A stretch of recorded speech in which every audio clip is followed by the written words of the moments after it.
Welcome back to the Blue Collar Boxing Podcast. I am Luke from Biloxi, and I just watched an amazing fight on pay-per-view.com for an albeit inflated price. Dalton Smith wrestles away the 140-pound WBC Super Lightweight World Championship from Subriel Matias via fifth-round knockout in a rock'em sock'em wrestling robots type of fight.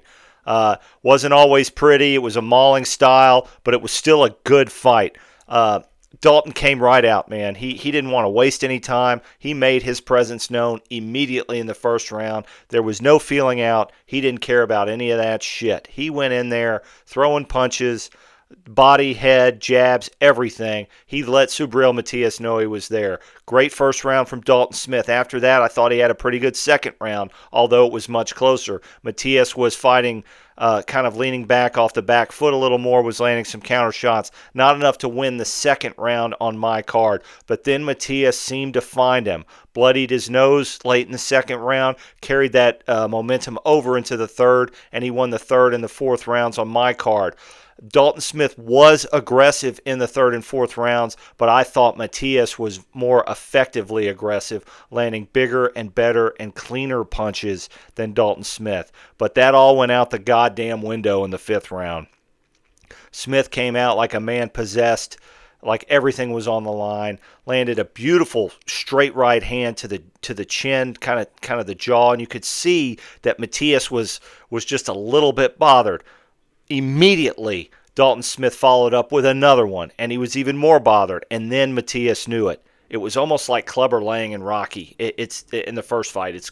I know it's a silly analogy, but you could almost see him take a breath and go, okay, I got him. I'm going to get him with the perfect shot now, and he launches an overhand right, and that was it. Matias went down flat on his back. To his credit, he did get up, and when he got up, he was on shaky legs, and the referee had seen enough. Just a tremendous performance by Dalton Smith to fly all the way from Sheffield to get over here across the pond to fight a guy in his backyard, a hometown fighter, a hometown world champion, and just win by knockout. It's an incredible fight. It's I don't know about fight of the year or knockout of the year, any of that kind of stuff, but this is going to be one of the fights that when we hit December of next year, I'm going to remember, and it's almost like there should be a special category for this kind of fight.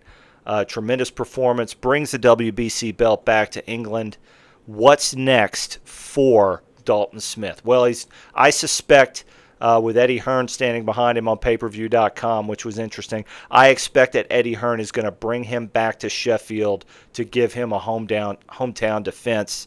That way he can, make some money and wait around and see.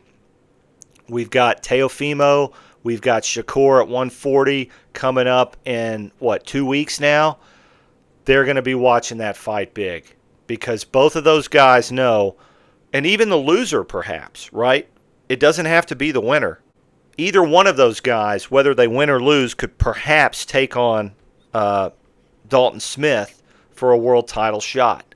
There's going to be money attached to that. There's going to be big numbers to do in the UK.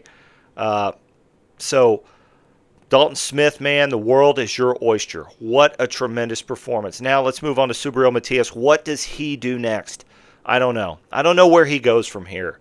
The Austrian test, the smack that he talked about Eddie Hearn trying to taint his test, which is garbage. Guys, Eddie Hearn ain't all that, and he certainly ain't all that here in the United States. That's just a bunch of garbage, bunch of pre-fight, kind of promotional trash talk. Nothing. That's just ridiculous. One has to wonder. Was Matias depleted because he couldn't take that stuff anymore? I don't know. It's pure speculation. I have the right to speculate. He had it in his system. So feel free to sue me, Matias. You had it in your system. I'm allowed to speculate. But I'm not sure what he does next.